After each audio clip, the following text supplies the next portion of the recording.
DuckTalks is part of Res TV's network of podcasts. Check out res.tv for other great podcasts.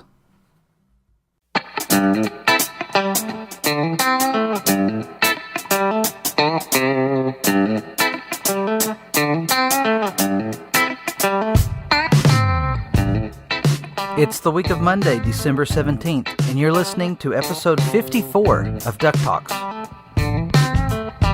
Hey there, and welcome to DuckTalks. My name's Mitch, I'm one of your hosts, and this is part 2 of our And this week, our episode of DuckTalks will be part 2 of our Tad Stones interview. We had the pleasure of speaking with Tad a couple of weeks ago, and just to ask him a few questions about his career, his time with Disney animation, Disney television features. We're huge fans of Tad Stones and his creations. It was such a pleasure to speak with him. A very exciting highlight to 2018. And we're just very thankful that he came on the show and spoke with us. We want to thank all of you for listening to the show this year. We've had an amazing year. We're not planning on putting out another episode before 2019, so expect to hear us back in next year. But we're just very grateful for the year that we've had. We've been able to do a number of things that we didn't expect to be able to do. We've been able to have a lot of great conversations with one another, and also the interaction online. That's why we do this. That's why we do the podcast. We enjoy speaking with you. We enjoy sharing in your fandom and sharing our fandom with you. So we're just very appreciative for that. We're looking forward to 2019 and everything that's going to hold for us. Can't wait for DuckTales to come back to see new episodes. It already feels like we've been on another 6-month hiatus. But it's only been a few weeks. We can make it. We can do this. We can do this together. We're going to be back to doing more content on the website in 2019. With the holidays and different things going on in our lives, traveling, sickness, and great experiences with family. It's been really hard to get together to work on blogs, work on reviews and stuff like that. I know I've got a few comic reviews I've got to get to. I've actually got them right here in front of me. Disney Afternoon number 2 came out. It was a great read, and I realized I still haven't done the review for number 1. So expect to see those come out soon in 2019, or maybe just before, but probably in one blog.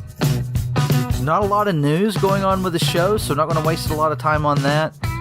We're looking forward to getting more news. We'll let you know as soon as we find out when the show's going to be back. If you caught our discussion last week, actually I think it ends up in this part, in part 2. We do talk about the fact that it's likely we're going to see mid-January. I think that's when the majority of Disney Channel shows are coming back, and I don't think it's going to be any different for DuckTales. Other than that, I think we can go ahead and play this interview. I do want to say I had some audio problems, and part 1, it wasn't as big of a deal. We got through the majority of part 1 of this interview without the audio problems showing up. I know there's a few places where there's some echoes and stuff. It gets a lot worse in the second part. That's unfortunate. We're still learning how to do this podcasting thing, and I'm not exactly sure what caused it, but I do know I also had some issues twice in part 2 where the recording stopped, and that was a new problem for us. I've never experienced that before. It ended up being because my hard drive was full. So I know to double check that moving forward. Of course, I also didn't plan on this interview being such a large file, and that was part of the issue as well. It was a little frantic when I couldn't get it to save, and it kept telling me I didn't have space for it.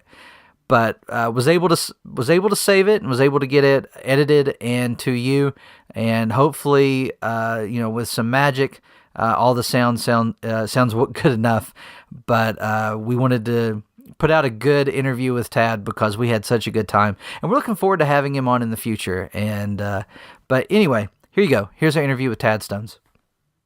DuckTales got a movie, and Goof Troop got a movie. Was there any plans for a Darkwing Duck movie at all? Yeah, I did a outline for it before DuckTales was released, and they expected to make a lot more money than it did, but it hardly cost any money, so it wasn't like it was a failure. They just had high expectations for it. But they said, yeah, we should do these for all our new shows, and so I did something for Darkwing, and pretty much in keeping with the kind of show it turned into.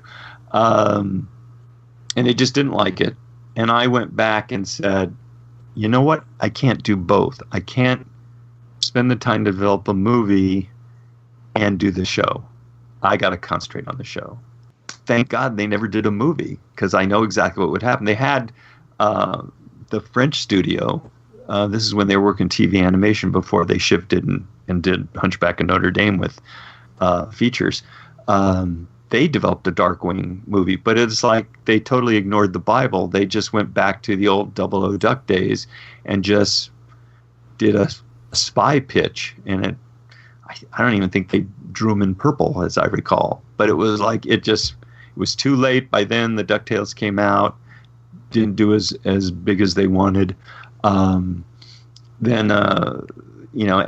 a Darkwing movie happened, they would have been pushing that movie to be more feature-like, meaning more logical, more, typical Disney, whereas Darkwing was before Aladdin.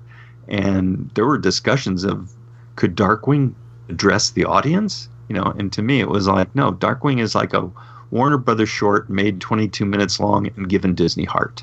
That's the tone we want to go for. And I don't think that would have survived in the movie. Darkwing had plenty of heart, but I think they would have hit it with a sledgehammer and instead of hitting Darkwing with a sledgehammer. So I'm very grateful that didn't happen. The Goofy movie was, I don't even consider that in continuity with the DuckTales movie. I mean, and I'm talking about development continuity. I think there was a big gap where they didn't worry about it at all, and I'm not sure what resurrected it. And now it's a hugely beloved movie, obviously. Even gets merch. Yeah, I've got a power line pop right next to me. Exactly. That's a good segue in our next topic. What do you think of the just Disney afternoon explosion of merch? Like, this is all the stuff we wish they had in the 90s for us, and now as adults we get to collect. We're back, baby. Action figures, and Funko's just doing a great job with all of the different Disney afternoon franchises. Yeah. Well, it's basically only.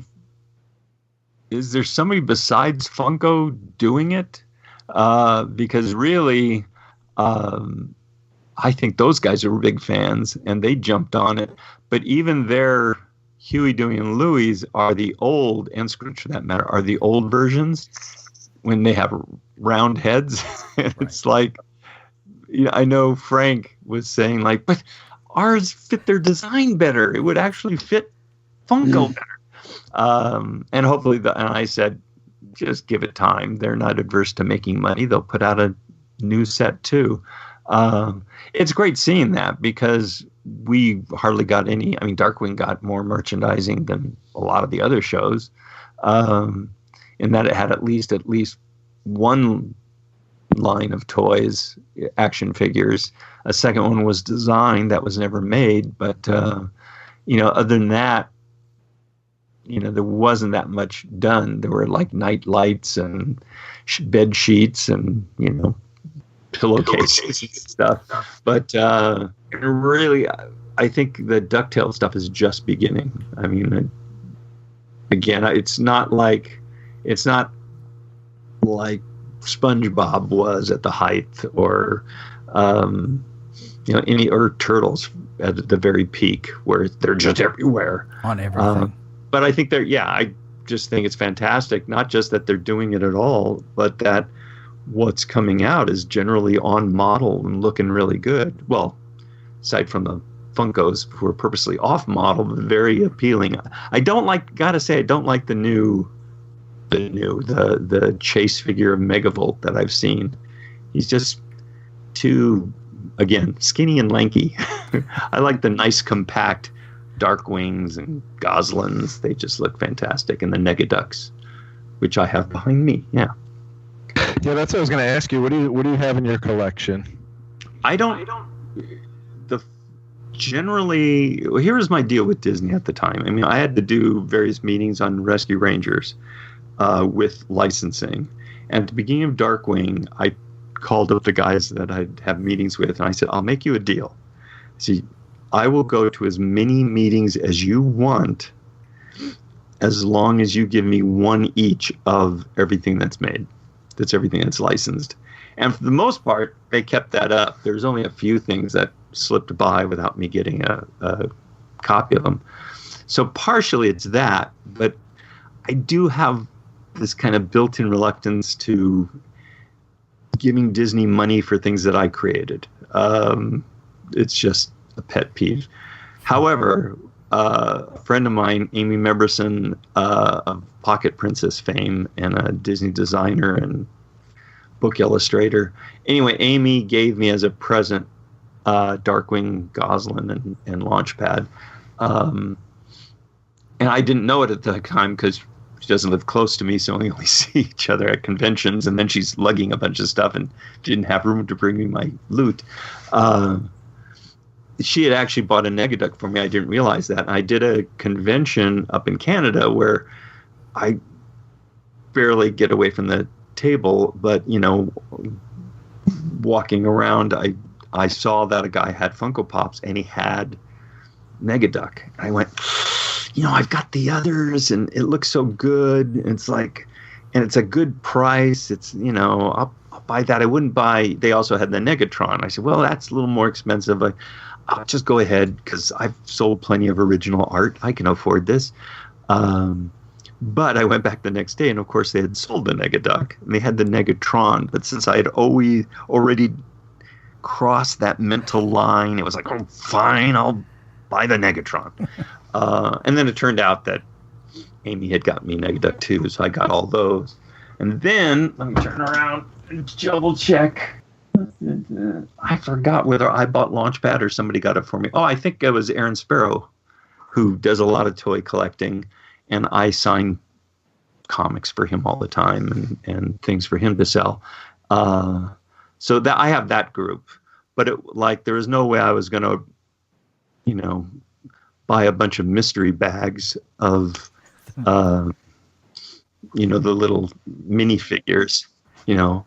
Although the GameStop nearby me had a gadget out, you know, by the cash register, and just because they had to show people this is what's inside those bags, and I asked to buy that one, and one of the guys was a follower of mine. He said, "Are you Tad Stones?" I said, "Yeah."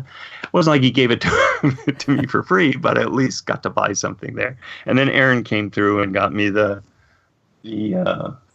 two things I wasn't going to buy. He got me the little Goslin and the Darkwing Funko figure. Is it the Funko figure, or did they do both lines? Yeah, they did mystery minis and but the ones that are more on the action figures. Yeah, they did those too. Oh yeah. Well, I mean, the one thing I wanted was the Darkwing and the mini Goslin are almost in perfect size relationship, so I got those two. But those are the only things up until recently. I did buy some of the new DuckTales stacks of coins that have a figure inside. That was more about Christmas and specific grandchildren. Were you able to get the Darkwing from that set? No, I figured out you could peek through the little slot, but I did look through and thought I saw one, but it turned out to be something else. I actually have an extra I can send you if you want. I won't say no. I am shameless that way. Anyway, so that it's not like the main thing of my collection is I have obviously cells from the show. I have a cell that was done by the crew for me that's framed behind me. And as far as sculptures, I was given the Electric Tiki Darkwing and Rescue Rangers, where it's Chip and Dale and Gadget. The Electric Tiki, gave it to me in exchange for a blurb on the thing. I actually, because I have the Darkwing maquettes from the show itself, which are fantastic sculptures. This is one of those breaks in the audio that I just couldn't salvage. Unfortunately, I did not realize that my recording had stopped. Tad spoke a little bit about these maquettes and just how amazing they are. And it was fun listening to him describe his collection and how he got it. It was really cool that he was able to get so much stuff on what he worked on. And then he kind of goes into talking about when he started working on the Aladdin show and how they started giving him merchandise for that as well, and wasn't his intention. So we'll pick back up there. I started on Aladdin, but they started sending me over toys, thinking it was the same agreement. And it's like, no, these aren't my characters. These are Ron and John's, so I would have meetings of the staff and just like throw toys at people, to have them pay attention. So, it was so funny when we found out Fat Mojo was making the DuckTales characters for the action figures. I contacted the CEO online on Twitter, and I said, "Hey, we do a podcast and blog about DuckTales. We would love to review your products." And he's like, "Sure, we'll send them to you."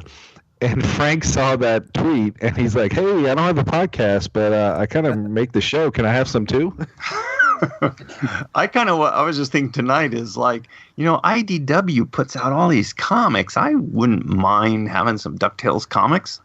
I hype DuckTales even though I'm not on the show. Like every time I do a panel or a podcast for that matter, whether it's about me or not, I end up talking about DuckTales more than anything else. So it's like, hey, IDW, you can send me some comps. I'm open to that. So there's some great people there. You should reach out to them. Yeah.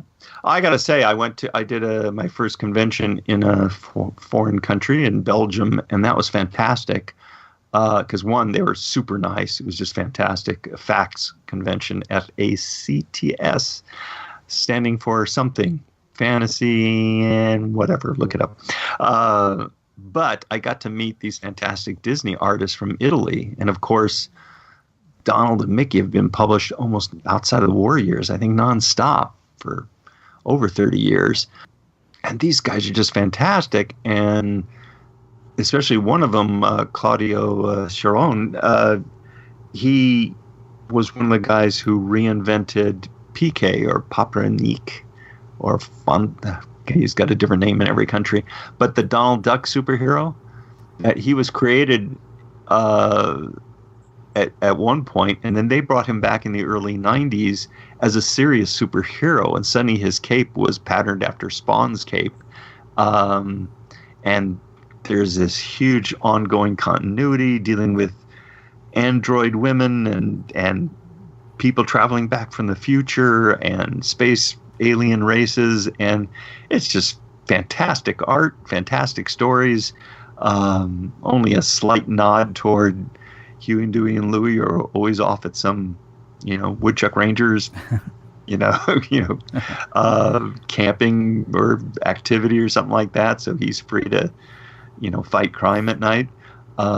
Just fantastic stuff. So it was just really neat meeting them. And now I have to figure out how to get invited to Italy for a convention to see all the guys again. Yeah, but they've done some great work. Artwork they do is just fantastic. Yeah, IDW has published some of their work in the U.S. Yeah, I came back and immediately bought all the trades, which capture a lot of the first reinvention. In fact, I think it's called PK's New Adventures, or here it's Duck Avenger. Mm-hmm. And then online you can find, it has been continuing. I don't know that it's solid, but they keep bringing him back and redeveloping it in different ways. And it's just, I just find it inspiring to see all that cool artwork. Yeah, Fantagraphics is actually coming out with a volume dedicated to the Duck Avenger, I think in like May. So that should be something to look for. Well, I wonder what they're going to do. Are they going to do one of those black and white, oversized things, or? It's. I think it's whatever the original Duck Avenger comics were. Oh, that would have been before. I'm guessing now that would be before the era, before the 90s, whenever he was originally created. Oh yeah, I think this is from the actually 60s or 70s. That would make sense. That's more in keeping with. I haven't read the stories, but my impression is it's more in keeping with Super Goof and. Oh yeah, I love the Duck Avenger and Super Goof you did in your charity auction. Art looked great. Oh, thank you. That was one thing for me in Belgium. I usually do not draw live for people. I'm just too self-conscious. As I explained to people, it's like, yeah, I drew all the time. It was part of my job, but my point was I was drawing notes for artists much better than me. That's the point of being the boss. But it's really expected of you. So even though I had all this original art done ahead of time and people were happy to buy it, they lined up to have me just do pencil head sketches. So I had to get over that reluctance very quickly, and finally got warmed up, and it probably was a great thing for me. And then I remember I went to lunch, I came back and I went, I hate these drawings. What am I doing? And it took me a few more to get back in the groove. But people are always happy with the drawings, even the ones that you look at and you go, no, I don't want you to put that on your wall. Well, my daughter's napkins that you did at Dragon Con a couple of years ago are some of the prize of their collection. Those are very rare. That was when I thought, for fans out there, I went to Dragon Con for the first time. I had done all this original artwork, and I put all my art supplies and all the original artwork I had done in a backpack in case my luggage was lost or something. I could still do the convention. And then I lost the backpack. So it looked like it was just lost. And it was just foolishness in that I said, my name's on it. And then after going through a full day without it, I go back to the exact same concierge desk and said, okay, it might say the Stones family. Oh, Stones family. Oh, yeah, no. As opposed to Tad Stones. Nobody thought to say, oh, let me zip this open and see what's inside. Why, look, It's exactly what the guy was missing. Anyway, so what happened is that first day, I didn't have any drawing paper. And again, I'm very self-conscious about drawing in front of people. So I basically grabbed napkins off the concession stands and was drawing on napkins. And people still wanted to pay me for them. I said, no, it's a napkin. Just take it. I can't figure out how you didn't rip those napkins. They put it in. Well, some did. That was just a little extra texture. But, the people had like plastic sleeves that they could just slip it into. And I guess, well, that's very rare because I've never done that since. It was just that day. And thankfully, and I did really well the next day. So hopefully, yes. Some of those people came back and bought some artwork. I was sick for you when that happened because we were on our way, and I can't remember if we had stopped somewhere between our house. We live in Tennessee, and we were traveling down to Atlanta. But at some point, I saw your post that you were making the call out for if anybody saw it, and I was like, oh no, everything was in that bag. Because you had told me that you were coming down to get some artwork. Yes. I couldn't believe, like I said, I was absolutely sick for you. And I was really excited to hear that you were able to sell everything the second and third day. Oh, yeah. I sold a huge amount. And it was, that is one thing what really helped this convention experience that I never expected to have. Just right when I retired, I got invited to my first convention. And for the first time, I got fan interaction about my shows. Aside from a brief time in the internet on the Ranger list, which was a list of adult fans of Rescue Rangers that I, kind of stalked with the permission of the administrator and then entered in the discussion. But they weren't my audience. They were adults looking at my stuff, but they didn't grow up with it because it didn't exist then. So that's different from getting real audience reaction. But suddenly I have people, in their 30s saying, God, this meant so much, or this helped out, or, that was fantastic. And then because Disney owns everything that I created, I can't do prints of them legally unless I work with a company to do, limited edition prints or something like that, or silk screens. But I feel I can at least do original art because I'm doing original art of pop culture characters. That's something that probably wouldn't hold up in court if Disney wanted to make an issue of it, but they choose not to. Right. And that's why to some extent, that's advertising. Well, I think they do look at that. When you look at, if you went into a convention floor and realized Disney owns, obviously Disney, Marvel, and Star Wars, and you subtracted out all the illegal stuff, there'd be a lot of empty booths. Because, you know, all the companies have just decided to look the other way to a point. And God, I heard one recently.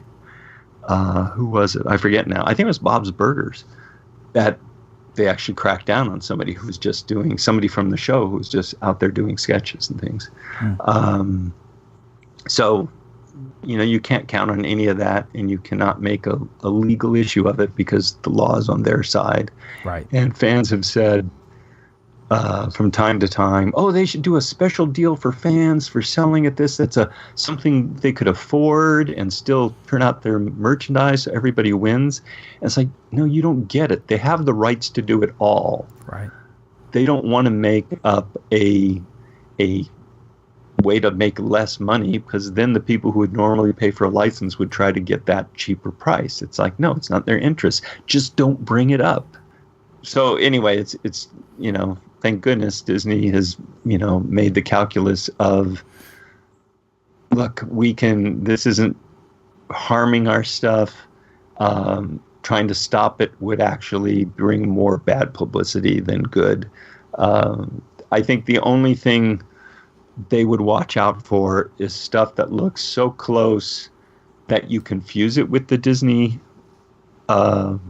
merchandise, and you're doing something twisted with it, you know, whether it's pornographic or putting them in stories that are just, you might think of fanfic, but they're going in weird areas and they become popular enough. It's just, you know, there are certain areas I'm sure they would come in and say, you might get a letter to say stop. Other than that, I think that's not official. It's just, you know, obviously the companies are letting it happen. That goes for all the movie companies and Warner Brothers and DC too. Yeah, and as interested as I would be to buy some of the prints of some of the drawings I've seen you do, the drawings that I have are extremely special to me, because I know that it's, you know, it's one you made, and it's not, you know, just a print of that one. So I'm glad that you do that for the convention. Well, yeah, well, I actually, it's typical of me, I didn't finish the story, but because of those conventions, I had to do a lot more drawing of the characters and take them to finish instead of just doing a quick sketch.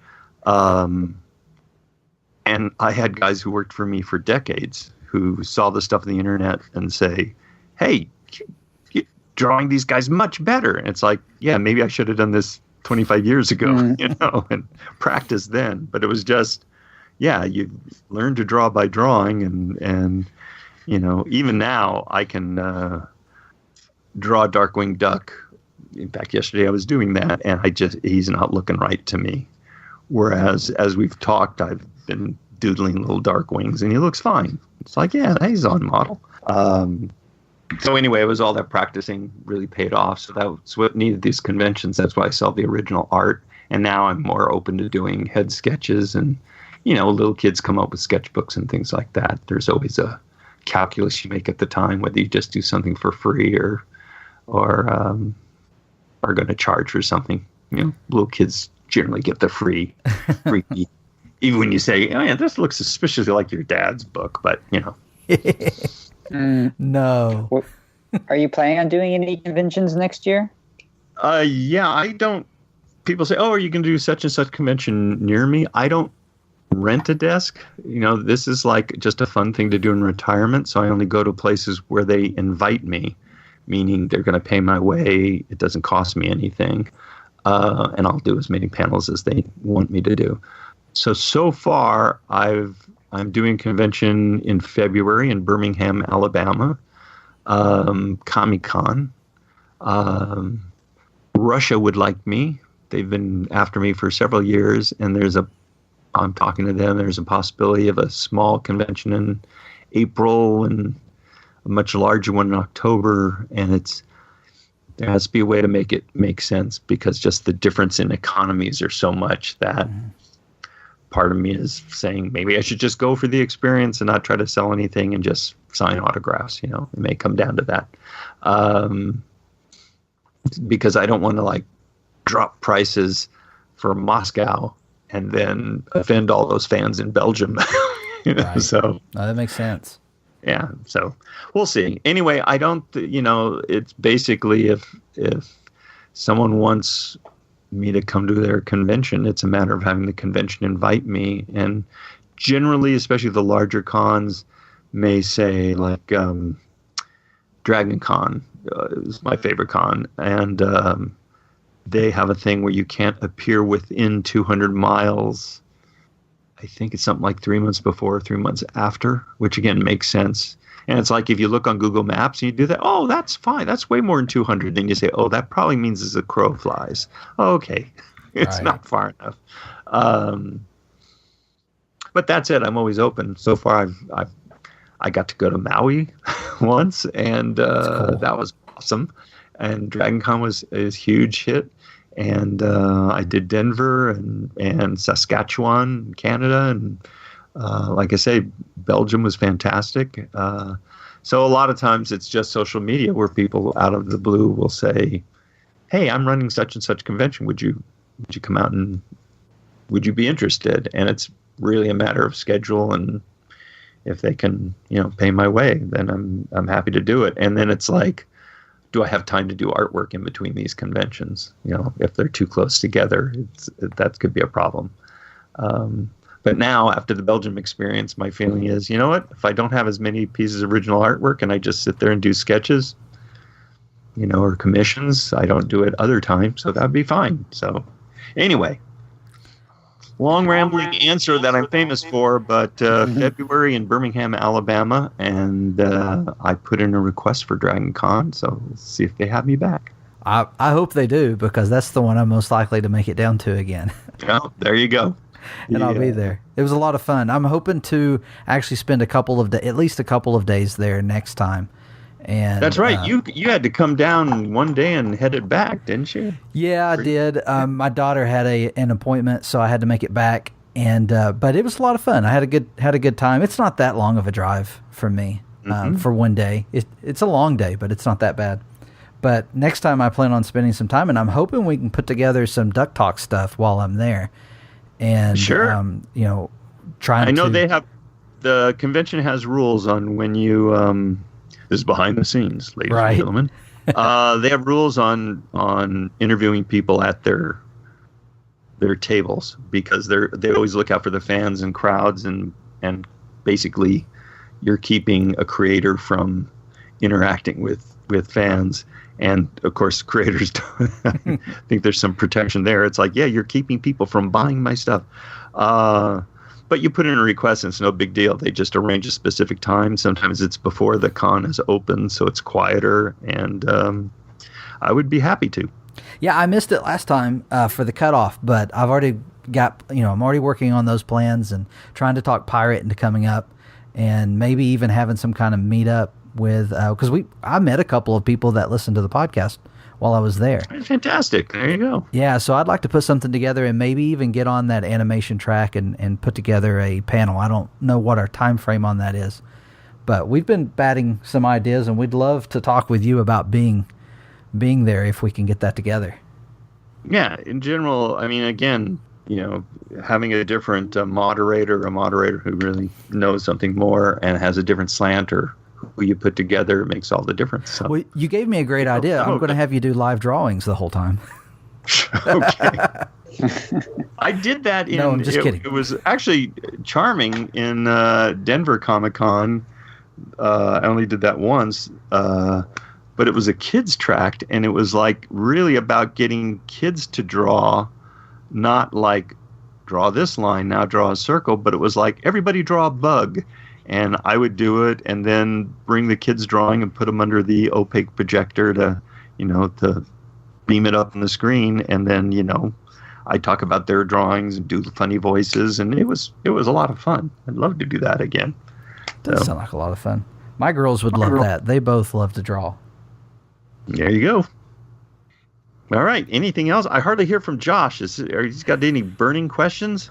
Oh, let me think here. I have some. I know you guys have been asking a bunch of questions, so I just been listening intently. Here's a question. I know you kind of talked about how you had an idea for a Darkwing Duck movie, and I guess my question would be, is there any storylines that you guys had for Darkwing Duck that you decided not to use? Well, that's not an uncommon question, but it depends on what you mean by storylines, because we would always pitch 5 premises at a time, because we pitched them. I mean, I could come up with stories on a whim, but then I'd have to get the studio to okay them. It was not a big deal, but the idea was to make sure we're staying in what the show was going to be about. So we'd always pitch 5 premises to get 2 or 3. So if you want to say, well, there were concepts, then yeah, but generally, but we wouldn't remember any of those, because that's at the very earliest stage. It was like, what if Darkwing suddenly grew old and had a beard that he tripped over all the time? Again, a Flash cover, and I think one that we did. Or he turned into a giant marionette. Also a Flash cover that we should have done. Anyway, so that's more just like a few lines that we think that we wouldn't pitch unless we kind of had a story worked out, because we didn't want to pitch ourselves into a corner. But as far as really working something out, generally we didn't have the time to throw something out. We just doubled down and tried to get it done, and sometimes those are weaker episodes, sometimes magic happens. I know talking to the animation community is fairly small, and writers from Disney also worked on the Warner Brothers shows, and on some of the Warners, like Animaniacs and Tiny Toons, they actually did scripts that they then threw out. They said, this isn't quite up to snuff. And it's like, oh, God, I wish we could have done stuff like that, just to have that backup, to say, the breathing room to say, this doesn't have to go forward. Mm-hmm. But so we did not have that. I mean, once we had Twin Peaks was on the air, I think it was Jan Stranad, who did comics with Richard Corbin and is a science fiction fantasy writer, in addition to having been an animation writer. And Jan really wanted to do a Twin Peaks episode. And my only caveat was it has to work for someone who's never seen Twin Peaks, because our audience, 1, doesn't stay up that late at night, and 2, probably would not be watching Twin Peaks if they did. He took a stab at it. I just felt it was too far off, and that there were all sorts of references that a fan of Twin Peaks would get, but they didn't stand on their own. They were only funny because you knew the show. And so I took it over, because I realized that no matter who pitches it, my judgment was arbitrary to what I thought. This is a broad enough joke, so it's not too much of an in-joke. So I took over that script, and it turned out to be a fun script, and I really felt good that one of my story editors did not watch Twin Peaks and just said, I really loved the feeling of that episode. It was so different. It was so weird. And we got all excited, like, we should do more like that. We should think of other shows that we could use as kind of a template to do a Darkwing version of it. But you always do the stories that are in front of you. Mm-hmm. So it wasn't like we ever let's do a writer's retreat where we all brainstorm these other shows we might do.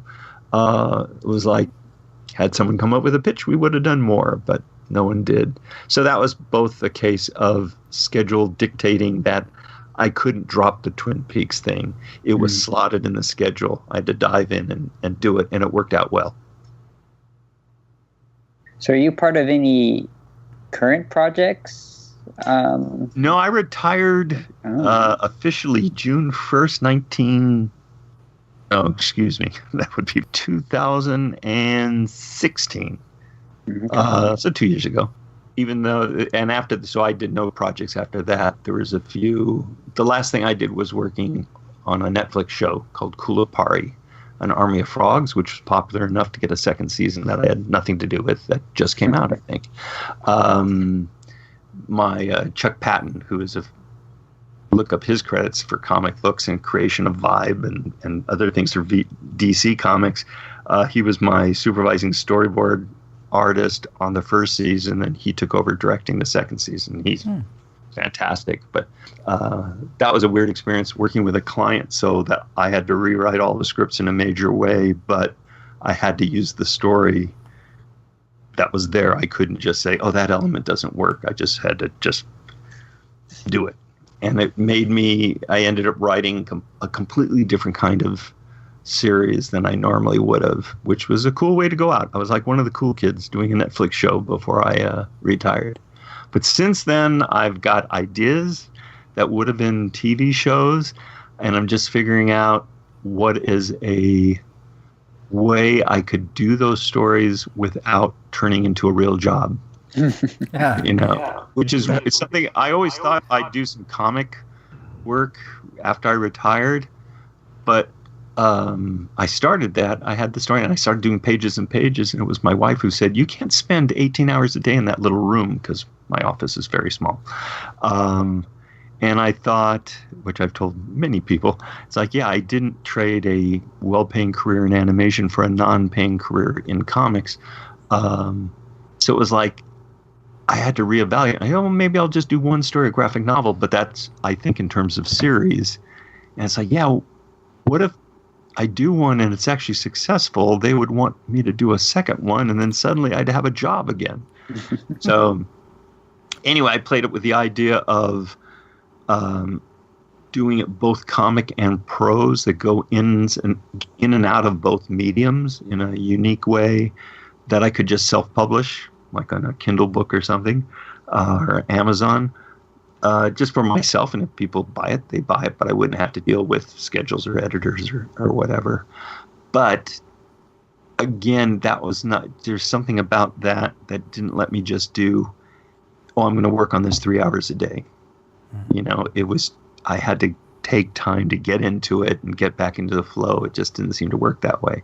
So I basically put it aside, because that's when last year I was just heading into a bunch of conventions. I had a huge amount of artwork to get done.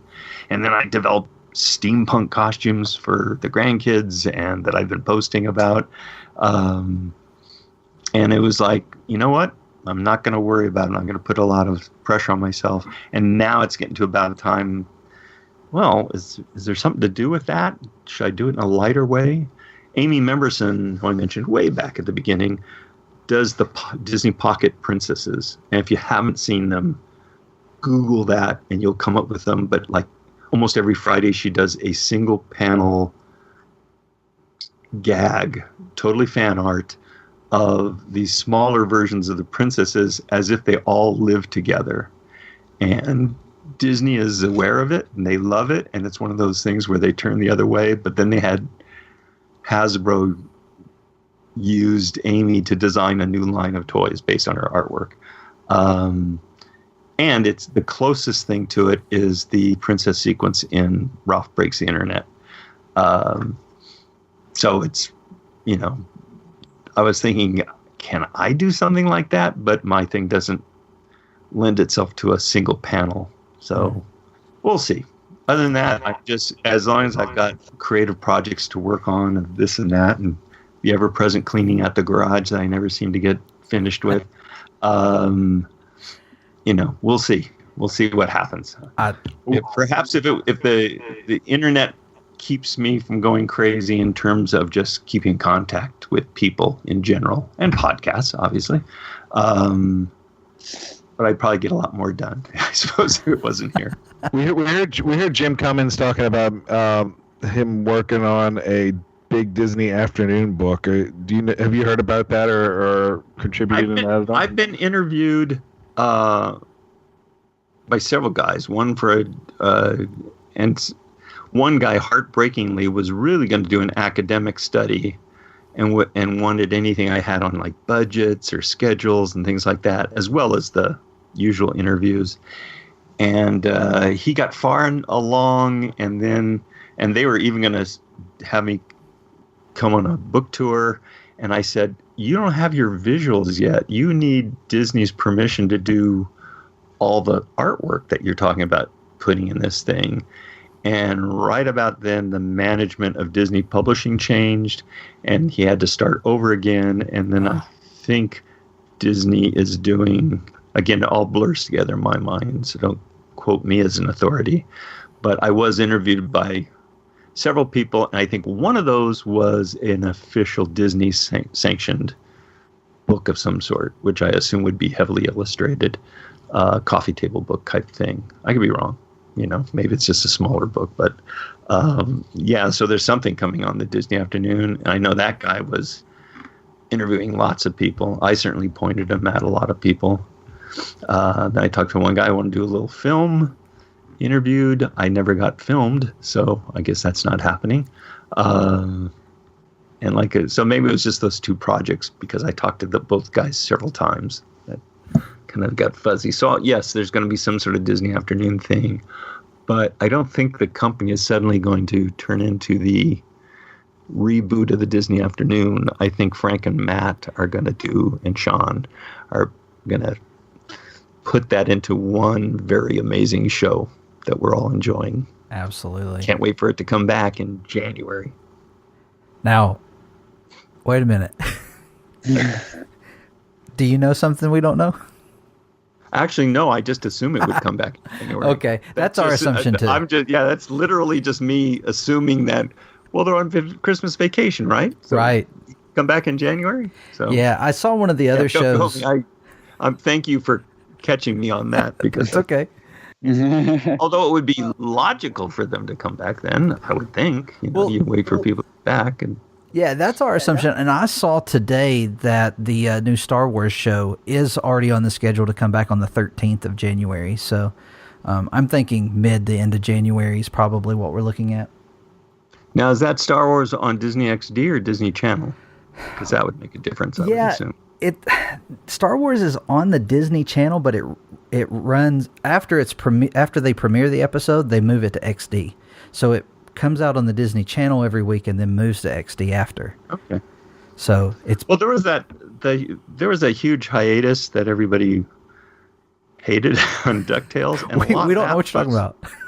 That was because, as I understand it, it was the channel saying, no, we want to make a big event of bringing back, having all these shows come back at once and do a block on Friday evenings or something. And it hurt DuckTales less than it hurt Big Hero 6, because they had only a couple of episodes on the air before it's like, oh no, we're going to pull it. And in theory, it was like, this is going to be much bigger. It's going to be on the Disney Channel, and it's going to have a bigger audience and stuff like that. So hopefully it all worked out that way.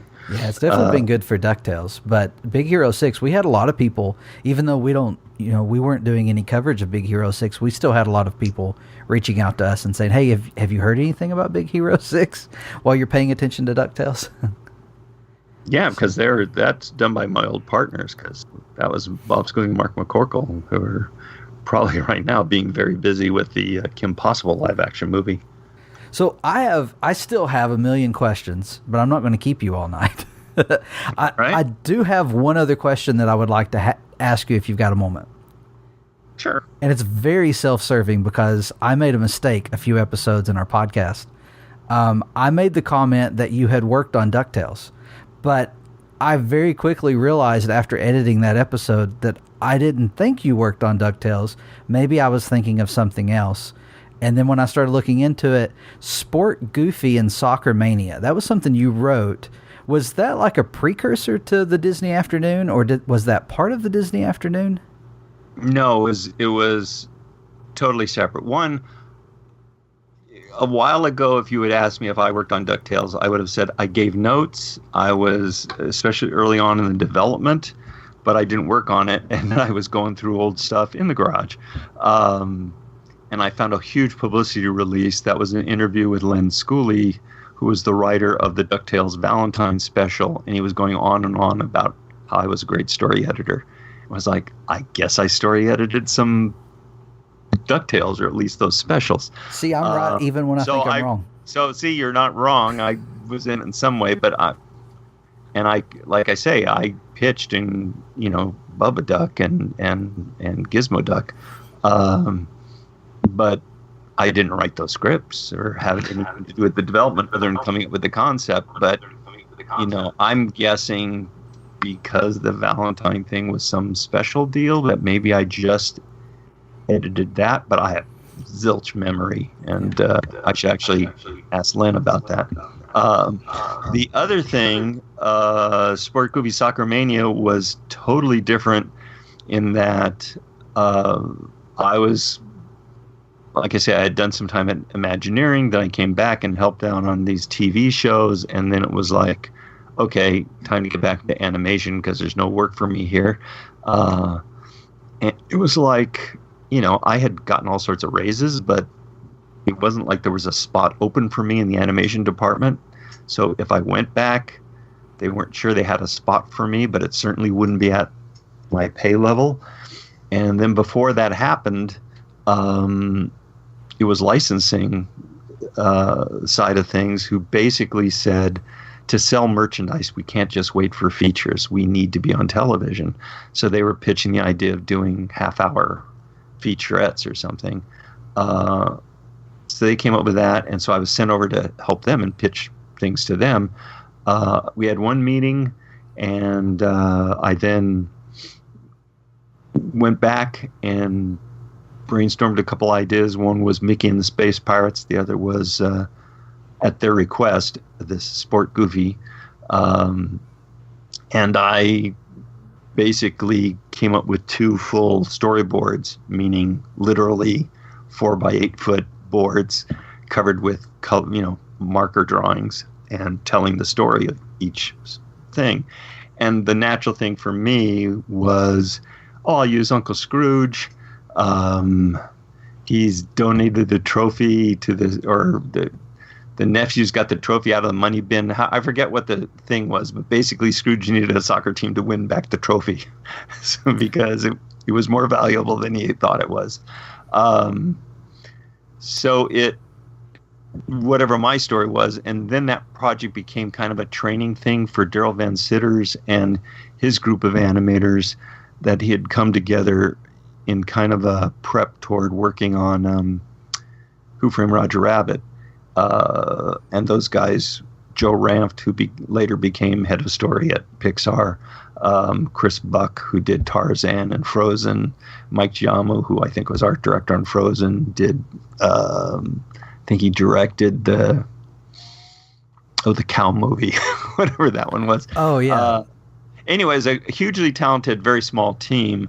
But then, and I was kind of hands off at that point because the whole point was to see how those guys work things out, and they changed my story a lot. Actually took out a lot of, to me, the heart and story elements and really concentrated on making it more gag oriented.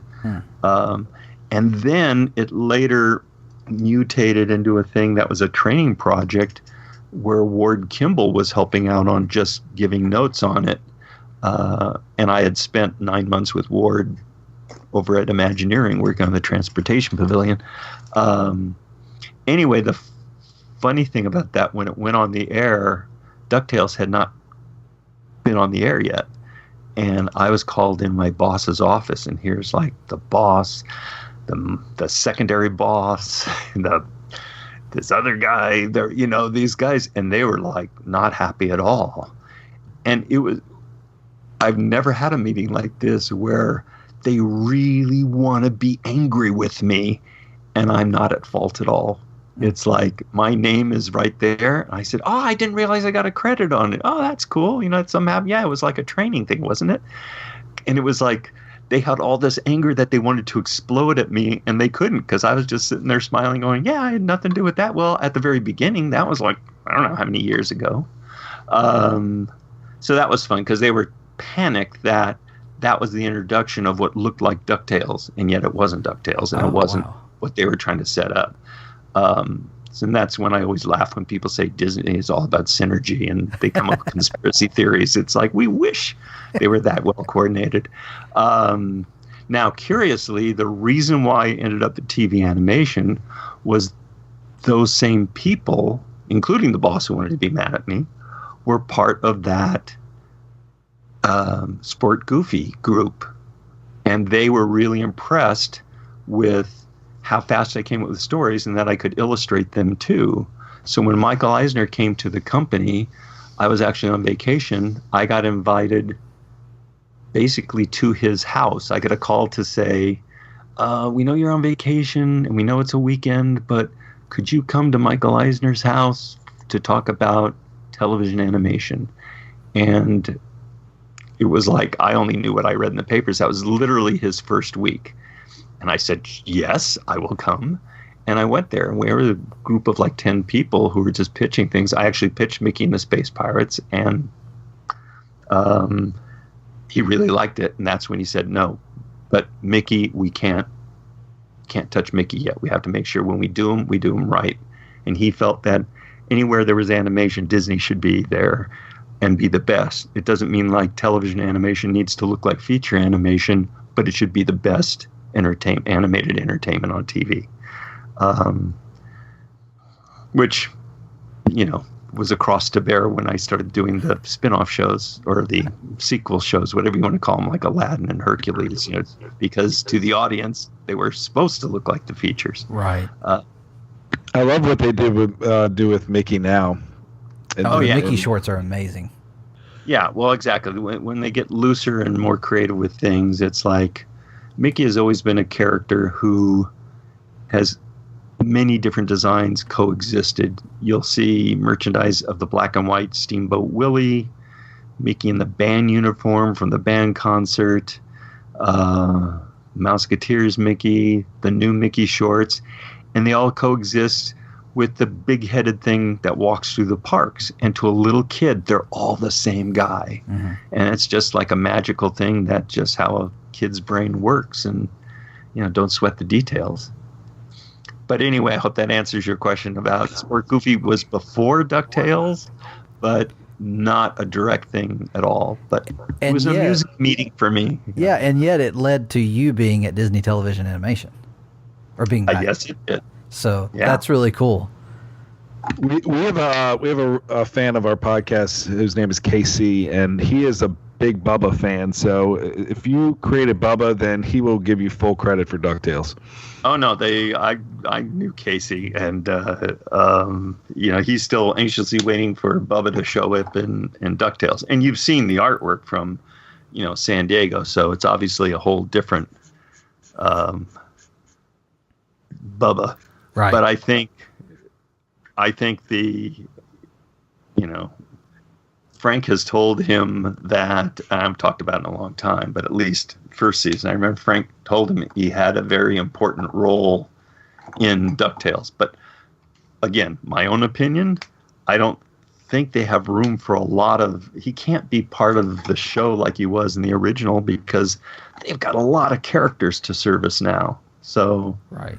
I mean, again, I don't know the details of things, so I'll be waiting there as like everybody else. But it's neat to go back and dig up the San Diego Comic-Con leaks to say, oh, we haven't seen that yet. Oh, we haven't seen that either. So more to come. Pirate did a blog on that just the other day on our website.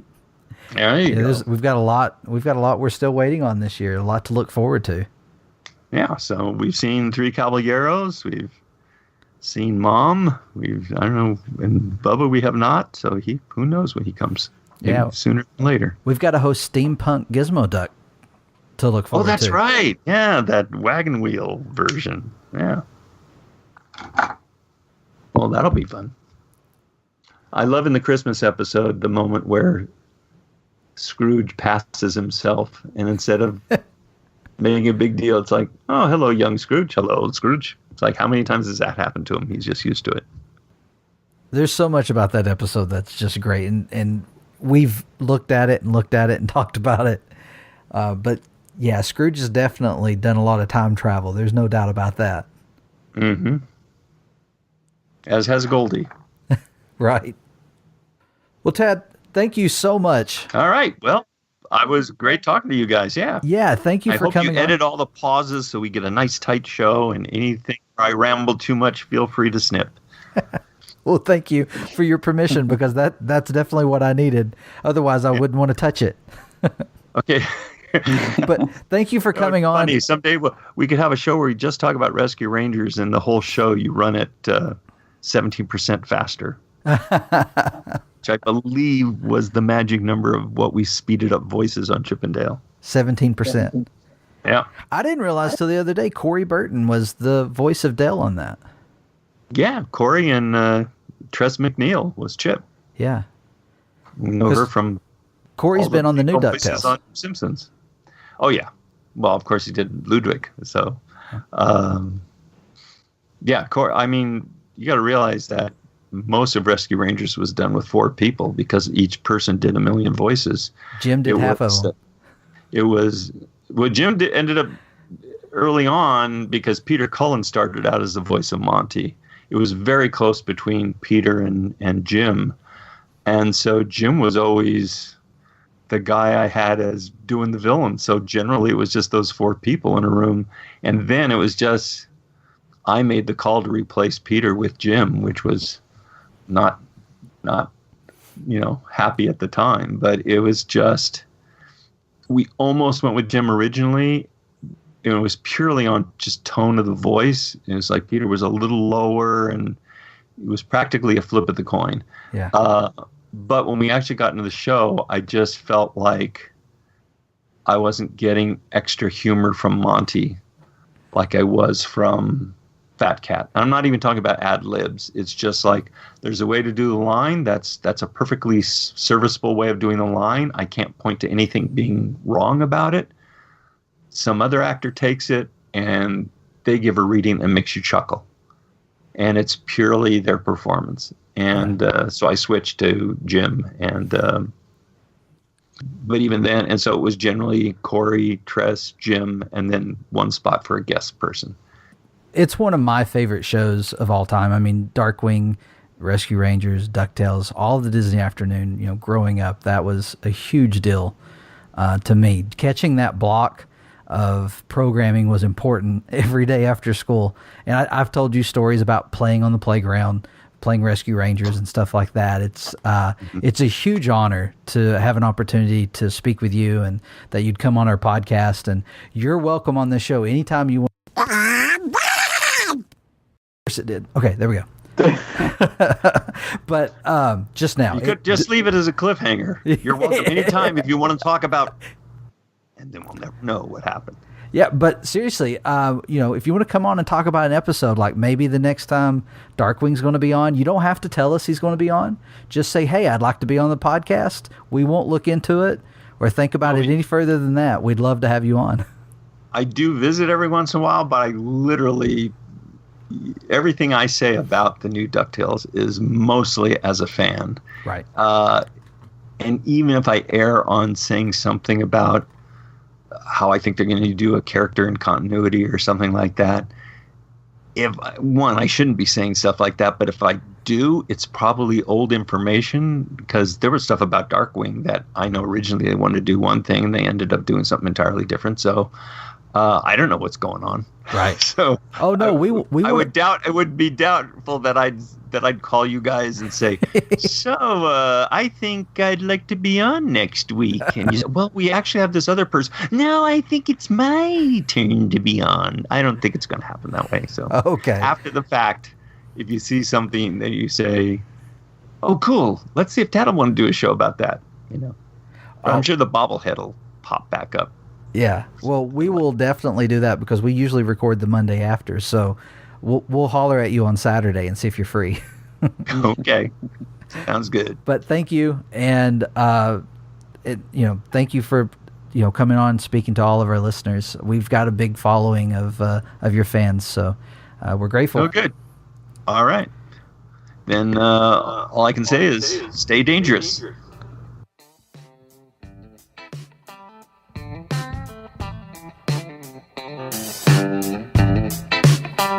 Oh man, I can't stress again how much fun that was. I hope you enjoyed the interview. I hope you've had an amazing 2018. I know it's been a little bumpy here and there, but we've had some high points as well.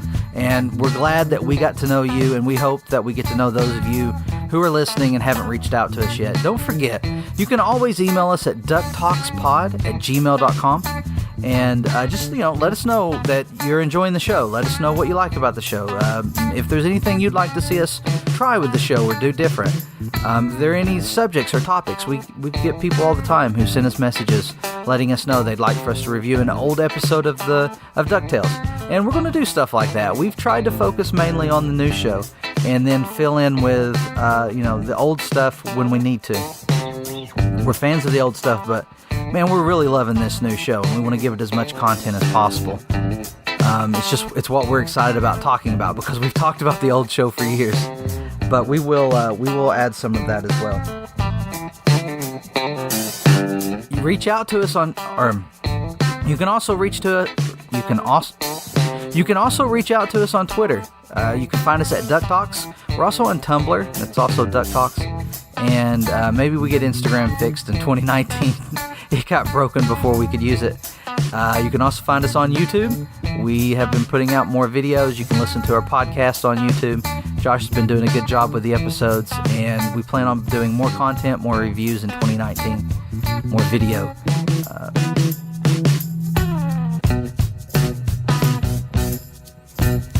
And I think that's going to do it for this week. So, and for 2018.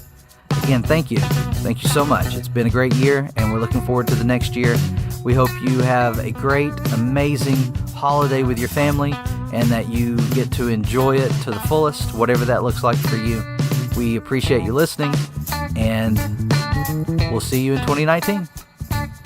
Till next time, stay glom golden. Later, guys.